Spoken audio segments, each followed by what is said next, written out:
तो जैसा कि आप लोगों ने पूछे हैं क्वेश्चन, 5 क्वेश्चन पूछे हैं, 4, 8, 9, 11 एंड 14। तो हम इसको तो काफी जल्दी कर लेंगे। आज आपकी जल्दी भी छुट्टी हो सकती है क्योंकि आपने क्वेश्चन 5 क्वेश्चन प्रॉब्लम है आपको, 5 क्वेश्चन को कर देखते हैं। थोड़ी सी थ्योरी भी देखेंगे उससे पहले। देखो, हमने क्या देखा था? Circular motion. भाई सर्कुलर मोशन पे ही मेनली टॉपिक है आज के जो क्वेश्चंस हैं सर्कुलर मोशन पे ही डिपेंड है। तो हम देखते हैं पहले uniform circular motion. Uniform circular motion में क्या होता था? वेलोसिटी आपकी कांस्टेंट होती थी, स्पीड सॉरी, स्पीड कांस्टेंट होती थी, वेलोसिटी कांस्टेंट नहीं होती थी और एक्सेलरेशन भी कांस्टेंट नहीं होता था।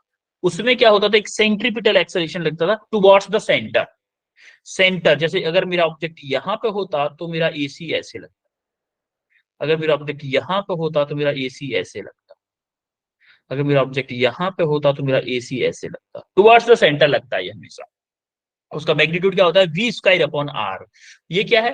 टाइम पीरियड है, 2 pi R divided by V. V मतलब टेंजेंशियल वेलोसिटी। एक एक चक्कर कितने मिनट में सॉरी कितने टाइम में लगाएगा, वो है हमारा टाइम पीरियड। ठीक है। अब हमारा होता है एक और non uniform circular motion. Non uniform circular motion का क्या मतलब है? नॉन यूनिफॉर्म सर्कुलर मोशन का मतलब होता है कि आपकी ना तो स्पीड कांस्टेंट है, ना वेलोसिटी कांस्टेंट है, और ना ही एक्सीलरेशन कांस्टेंट। मतलब ये जो वेलोसिटी थी ना, यहाँ पे कांस्टेंट थी, देखो वी वी वी वी, वो यहाँ पे चेंज हो रही है। यहाँ पे V1 है, देख पा रहे हो, यहाँ पे V2 है, चेंज हो रही है। तो हमारे दो एक्सेलरेशन होते हैं, एक तो सेंट्रीपिटल एक्सेलरेशन जो यूनिफॉर्म सर्कुलर मोशन में था, एक अलग से एक्सेलरेशन आता है जिसको हम बोलते हैं tangential acceleration.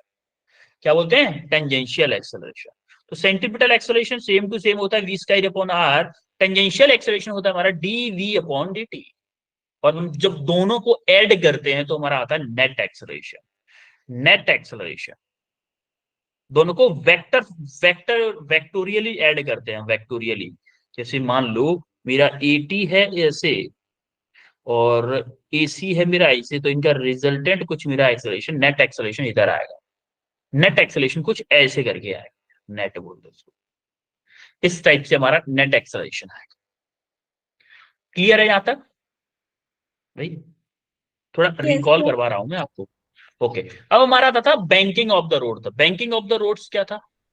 Banking of the road आपने देखा होगा कि कभी मोड़ पे, जैसे आप मोड़ पे मुड़ती है हमारी गाड़ियां, जैसे बाइक हुई, फोर व्हीलर हुई, ट्रक हुआ, तो जब मोड़ पे मुड़ती है, बड़ी तेजी से मुड़ती है, तो रोड जो होती है ना हमारी मोड़ पे, थोड़ी सी ऐसे होती है, ऐसे थोड़ी सी बाहर वाली साइड से उठी हुई होती है, ऊंची उठी हुई होती है, और नीचे वाली साइड से थोड़ी सी नीचे होती है। क्यों होती है?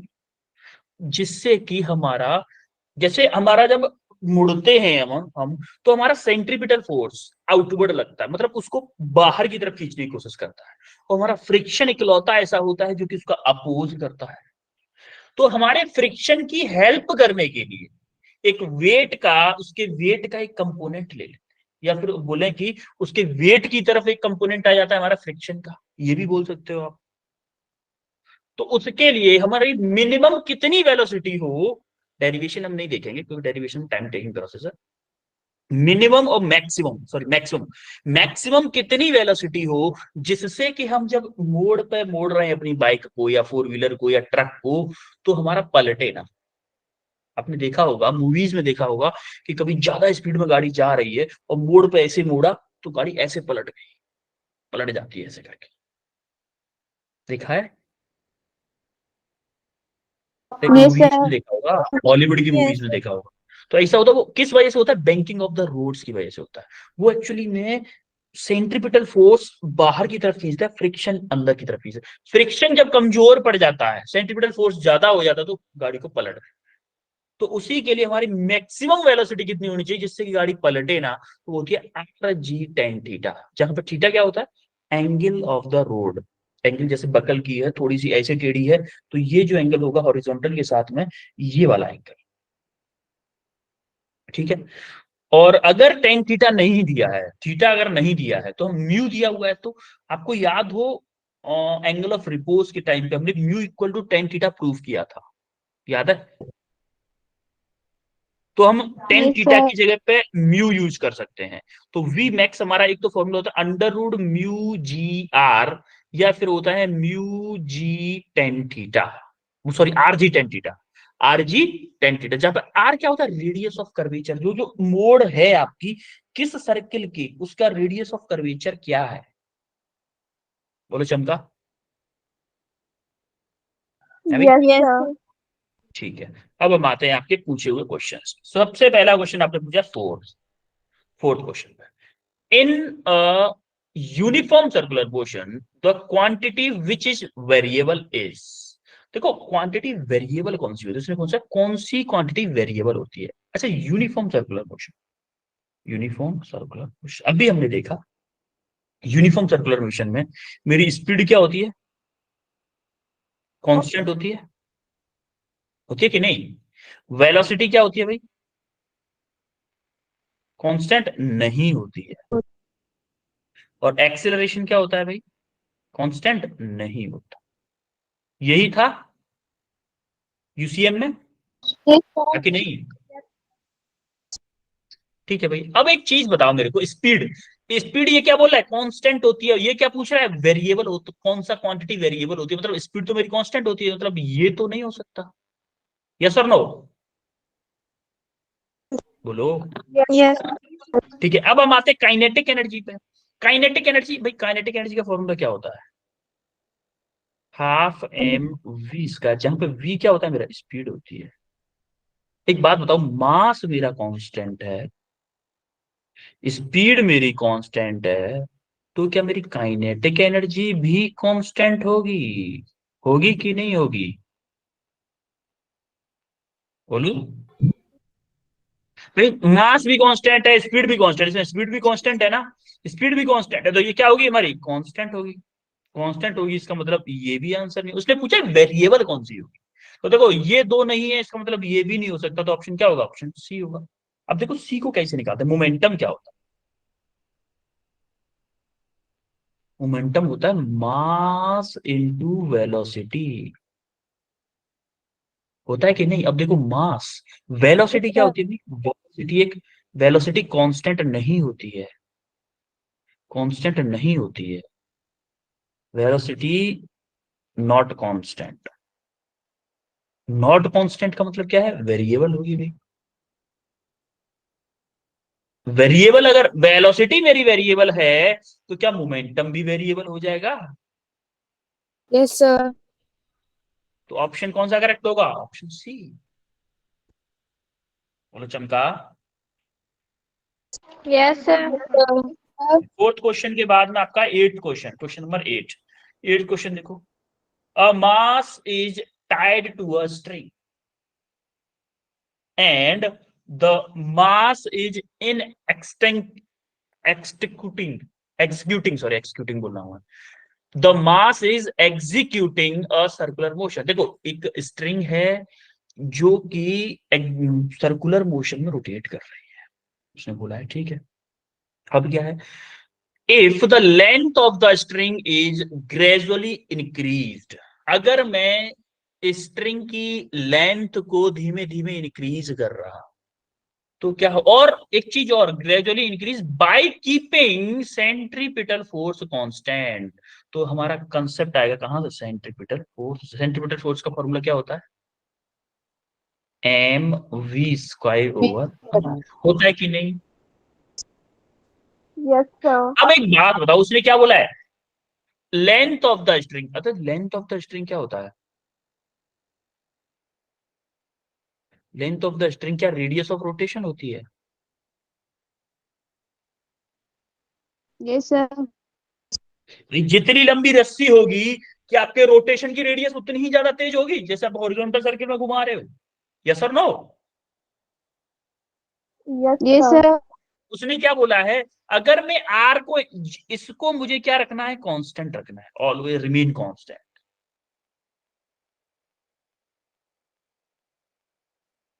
शुड रिमेन कांस्टेंट, इसको कांस्टेंट रखना है क्वेश्चन के अकॉर्डिंग। अगर मैं इसको बढ़ाऊंगा, इसको कांस्टेंट रखने के लिए क्या मुझे वेलोसिटी को भी बना बढ़ाना पड़ेगा, यस सर। इंक्रीज, तो भाई नीचे वाला बढ़ेगा तो मुझे ऊपर वाले को भी बढ़ाना पड़ेगा, तभी मेरा सेंट्रीपिटल फोर्स हमारा कांस्टेंट रह सकता है।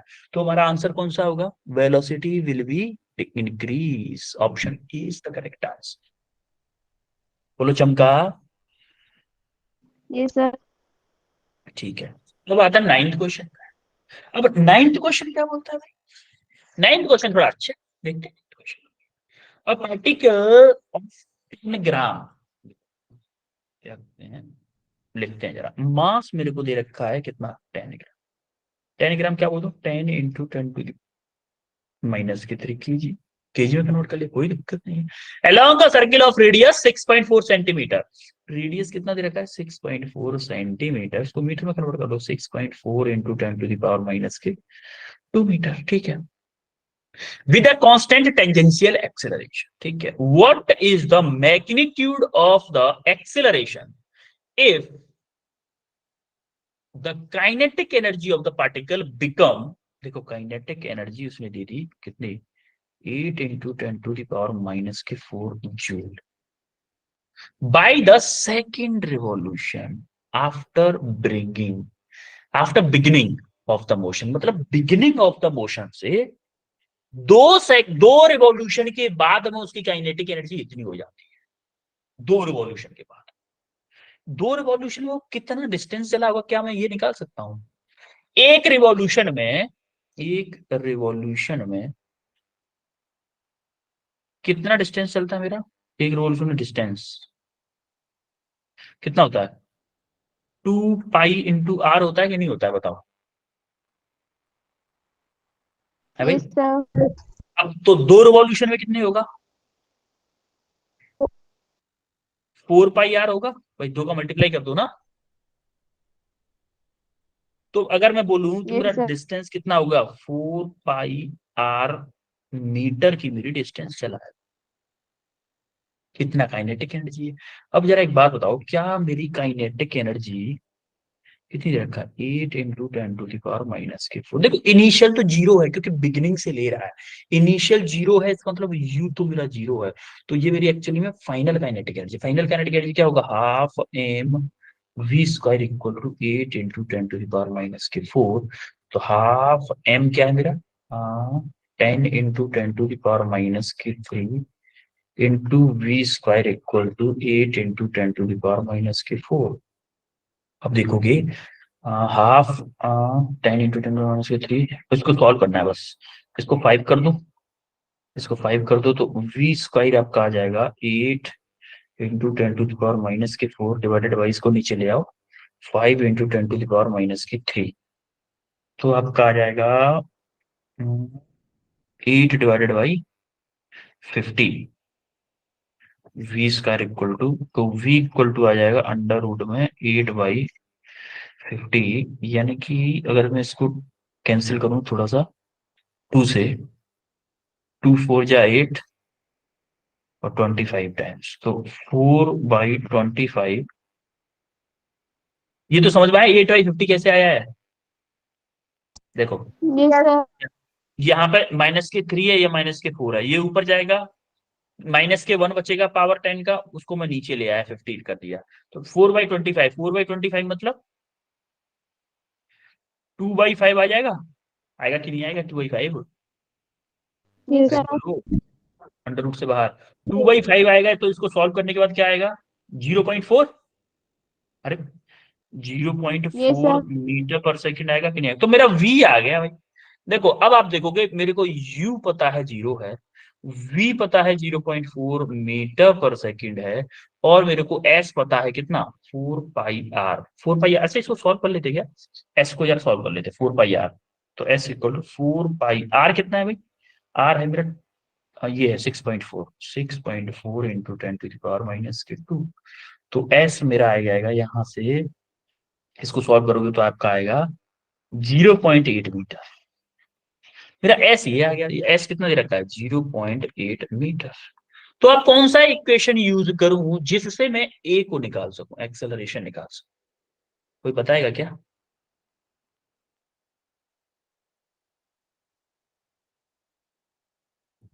क्या मैं v² = u² + 2a ऐसे यूज कर लो। v मेरे को दे रखा है 0.4 का स्क्वायर इक्वल टू u मेरा 0 है, प्लस 2 इंटू ए कितना है मेरा निकालना है, s है मेरा 0.8।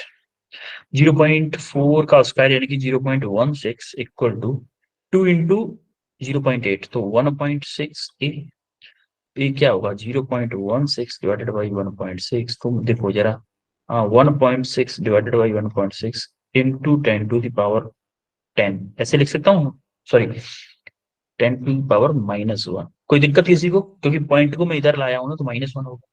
तो आप देखोगे ए इक्वल टू 1.6 से 1.6 कट जाएगा, तो 0.1 मीटर पर second square is your correct answer. तो option C is the correct answer. बोलो चमका। Yes sir. Yes sir. अब वो क्वेश्चन था आपका 9 के बाद का क्वेश्चन नंबर 11। क्वेश्चन नंबर कौन सा है? Question number 11। अब जरा 11 को देखते हैं भाई। 11 आई थिंक थ्योरेटिकल होगा, हाँ थ्योरेटिकल है। इसको जरा ध्यान से देखो। 11 क्वेश्चन में आपको थोड़ा सा ध्यान से पढ़ना होगा। A car moves along a road with uniform speed, किसी कांस्टेंट स्पीड से चल रही है, ठीक है भाई। The path of the car lies in a vertical plane and it's shown in the figure, ठीक है। The radius of curvature is r of the path of the same everywhere, हर जगह पे सेम है रेडियस ऑफ कर्वेचर, ठीक है। If the car does not lose the contact with the road at the highest point, it will travel the shown path without losing contact on the road everywhere else। उसने बोला है कि अगर highest point पे contact loose नहीं कर रही है, कांटेक्ट अगर लूज नहीं कर रही तो हर जगह पे कांटेक्ट लूज नहीं करेगी, किसी भी जगह पे कांटेक्ट लूज नहीं करेगी। एक बात बताओ, कांटेक्ट लूज हाईएस्ट पॉइंट पे नहीं कर रही है, क्या ये श्योरिटी है कि किसी भी पॉइंट पे कांटेक्ट लूज नहीं करेगी? अभी 100% तो श्योर नहीं है ना, नो सर। क्योंकि जब हाईएस्ट पॉइंट पे मेरी v की वैल्यू कम होती है, याद है आपको? देखो हमारा सेंट, देखो कांटेक्ट किस वजह से छोड़ेगी कोई कार? mv²/r, इसी फोर्स की वजह से तो कार कांटेक्ट छोड़ेगी सरफेस से, यस और नो? और इस पॉइंट पे मेरी वेलोसिटी कम होती है, क्यों होती है? क्योंकि यहां पे पोटेंशियल एनर्जी थोड़ी ज्यादा होती है, काइनेटिक एनर्जी थोड़ी कम होती है। लेकिन यहां पे अगर आप देखोगे, यहाँ पे पोटेंशियल एनर्जी कम होती है भाई, यहाँ पे वेलोसिटी बढ़ जाती है। वेलोसिटी बढ़ जाती है तो मेरा ये वाला फोर्स भी तो बढ़ जाता है, यहाँ पे कांटेक्ट छोड़ सकती है। तो ये 100% श्योर नहीं है कि भाई वो हाईएस्ट पॉइंट पे आपकी अगर कार कांटेक्ट नहीं छोड़ रही है तो हर एक पॉइंट पे नहीं छोड़ेगी। वो समझ में आ रहा है कि नहीं? क्योंकि अगर इस पॉइंट पे अगर आप देखोगे तो भाई इस पॉइंट को मान लो 1 मान लो, इसको 2 मान लो, इसको 3, इसको 4, तो सबसे कम वेलोसिटी कहां पे होगी? 3 पॉइंट पे। सबसे कम वेलोसिटी 3 पॉइंट पे होगी। और ये कार जमीन से कांटेक्ट कब छोड़ेगी? है भाई, कार कब कांटेक्ट छोड़ेगी? जब आपका किसकी वजह से? सेंट्रीपिटल फोर्स की वजह से, क्योंकि सेंट्रीपिटल फोर्स ही तो उसको बाहर खींचना चाहता है, हर जगह पे बाहर खींचना चाहता है। इस साइड में 4 पॉइंट पे इधर खींचना चाहता है, 1 पॉइंट पे नीचे की तरफ दबाना चाहता है, 3 पॉइंट पे ऊपर की तरफ खींचना चाहता है।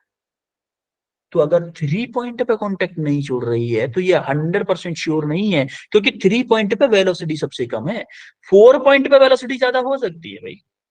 और देखो 4 पॉइंट पे क्या होता है, मेरा सेंट्रीपिटल फोर्स ऐसे लगता है, ग्रेविटेशनल फोर्स नीचे लगता है, तो परपेंडिकुलर सबसे ज्यादा चांस हमारे 4 और 2 पॉइंट पे होते हैं सरफेस को छोड़ने के।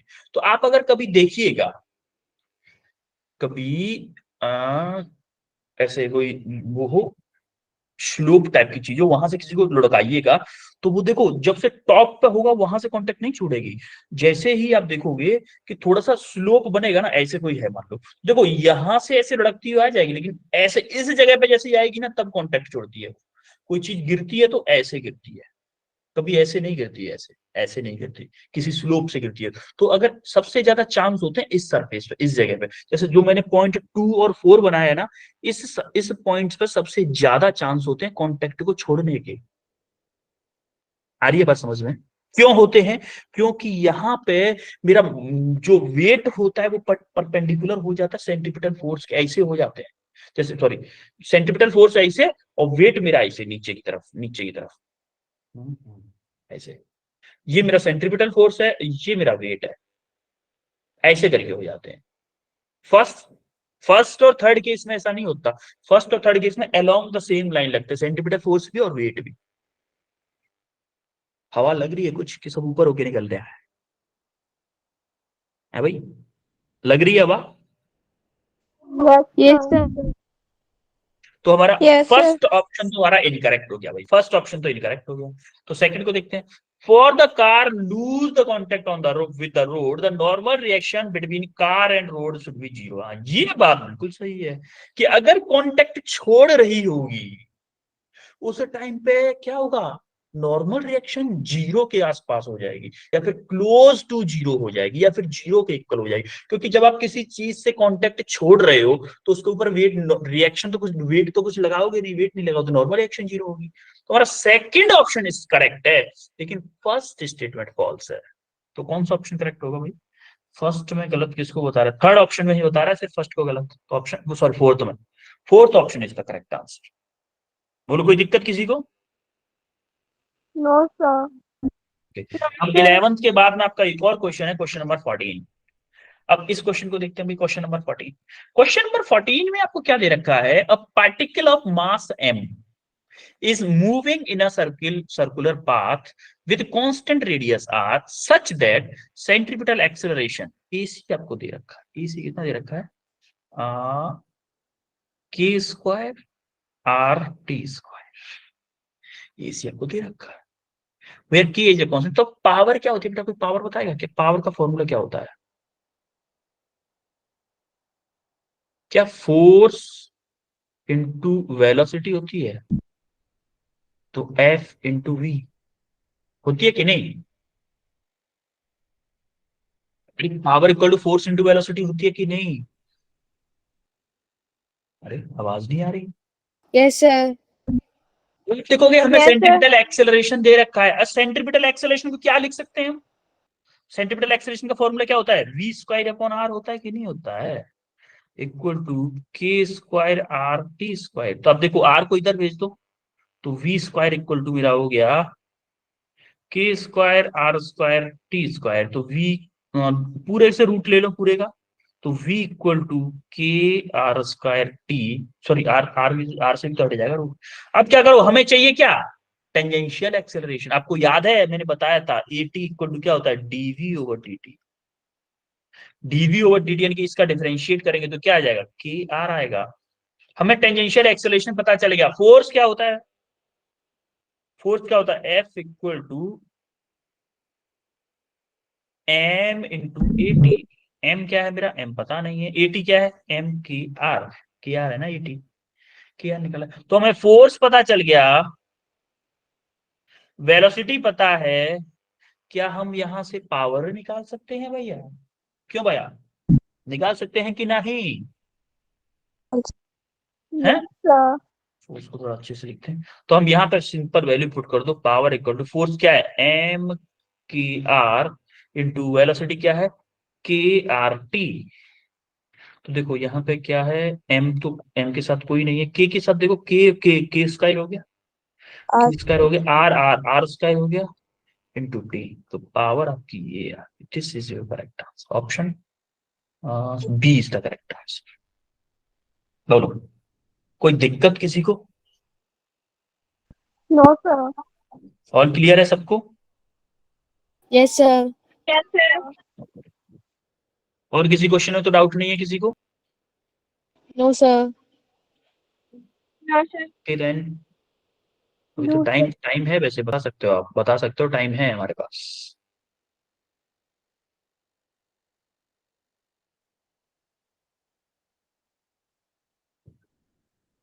अभी। अच्छा एक काम करते हैं, मैं अपनी तरफ से करा, क्वेश्चन नंबर 15 किया है किसी ने? क्वेश्चन नंबर 15 में डाउट है किसी को? थोड़ा सा अच्छा क्वेश्चन है, मैं चाहता हूँ कि आपको करवाऊं। क्या कहते हो, करना है? Yes, sir. Yes, sir. ठीक है, चलो 15 में अपनी तरफ से करवा देता हूँ। आपने पूछा नहीं है बट फिर भी मुझे सही क्वेश्चन है इसलिए करवा रहा हूँ। A stone of 1 kg, 1 kg का स्टोन है, स्टोन आपका 1 kg का है, और उसने बोला क्या है भाई? उसने बोला है कि एक इनएक्सटेंसिबल स्ट्रिंग से बंधा हुआ है जिसकी लेंथ है हमारी 10/3 मीटर, ठीक है। Whirling in vertical circuit, vertical circuit में ऐसे घुमा रहा हूं, ऐसे घुमा रहा हूं, सर्किल में, सॉरी। तो if the ratio of maximum tension to minimum tension, पहले तो हम आप एक बात बताओ,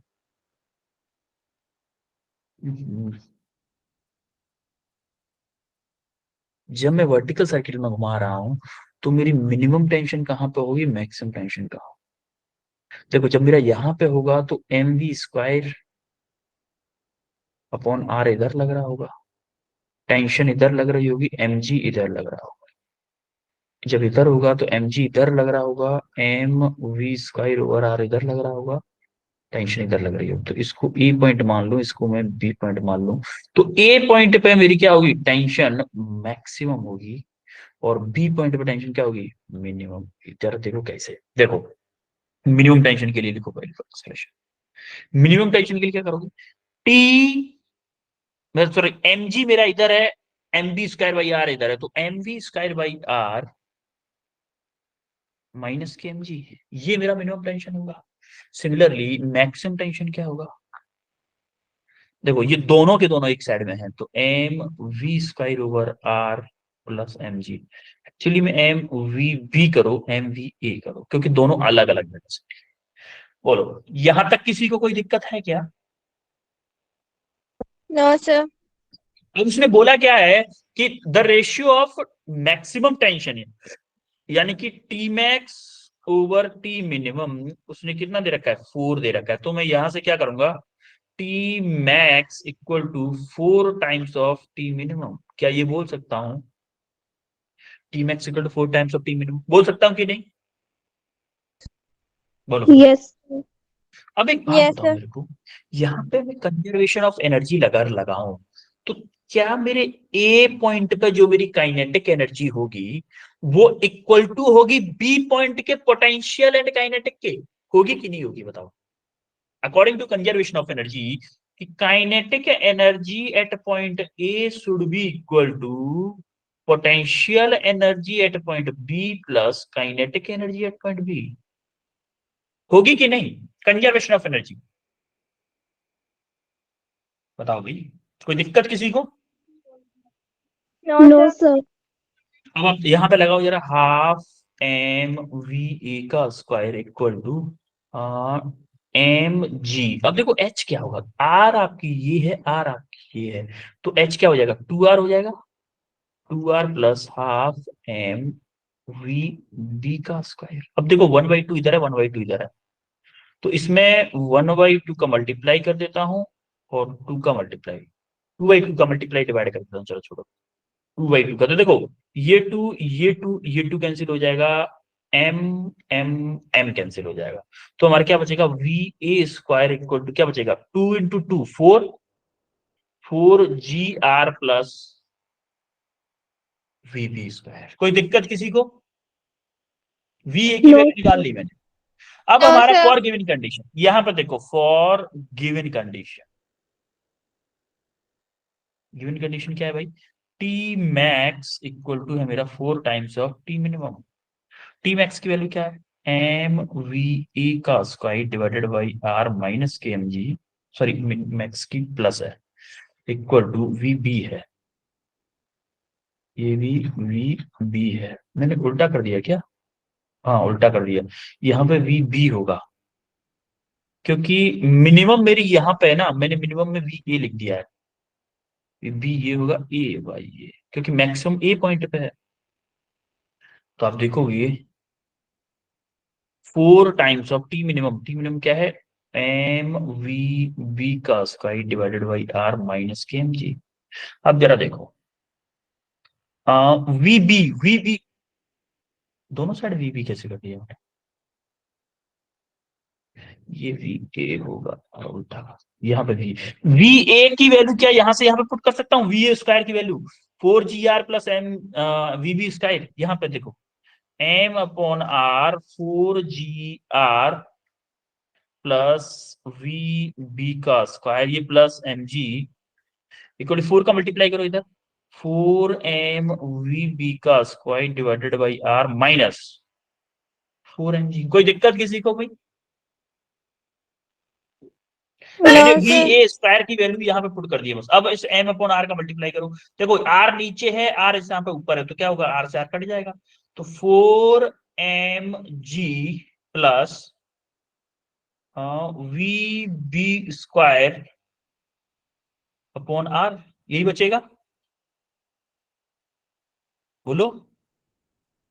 M sorry, M V Yes, square sir. Upon R, M V तो है, ठीक है, plus M G equal to 4 mv B square upon R minus के 4 mg। अब देखो जरा, 4 mg plus mg 5 mg, 5 mg minus के 4 mg को इधर लाया प्लस के 4 mg इक्वल टू, देखो 4 mg एम वी बी का स्क्वायर अपॉन आर, देखो ये 1 है तो इसको इधर ले आओ, ये क्या है वो एम वी बी का स्क्वायर अपॉन आर, देखो 4 mv स्क्वायर अपॉन आर से 1 mv स्क्वायर जाएगा तो 3 बचेगा, ये कितना हो जाएगा 9 mg इक्वल टू 3 mv का स्क्वायर अपॉन आर। तो देखो m से m उड़ गया, 3 से 3 टाइम ये उड़ गया, तो यहां से वी आर को इधर जाएगा और वी बी का अंडर रूट इधर पहुंच जाएगा, तो वी बी मेरा हो जाएगा अंडर रूट में 3 GR। कोई दिक्कत यहां तक किसी को भी? No, sir. No, ठीक है, sir. अब आप देखोगे, अब आप देखोगे अंडर रूट में 3 इंटू जी की वैल्यू 10 इंटू आर की वैल्यू, आर है मेरा कितना 10/3 मीटर, 3 से 3 कैंसिल हो गया तो कितना बचा 10 इंटू 10, 10 मीटर पर second is your correct answer, option D is the correct answer. कोई दिक्कत किसी को भाई? अब बताओ मेरे को, कोई दिक्कत हो तो है? No, sir. No, sir. ठीक है, ओके देन। अब अगर किसी भी प्रॉब्लम क्वेश्चन में दिक्कत नहीं है तो फिर चले, ठीक है, ओके, बाय एवरीवन, फिर मिलते हैं आपको नेक्स्ट क्लास में मंडे को, ठीक है, Thank you, sir. Bye, sir. Welcome, bye Bye, sir. Good night, sir. Bye, very good night.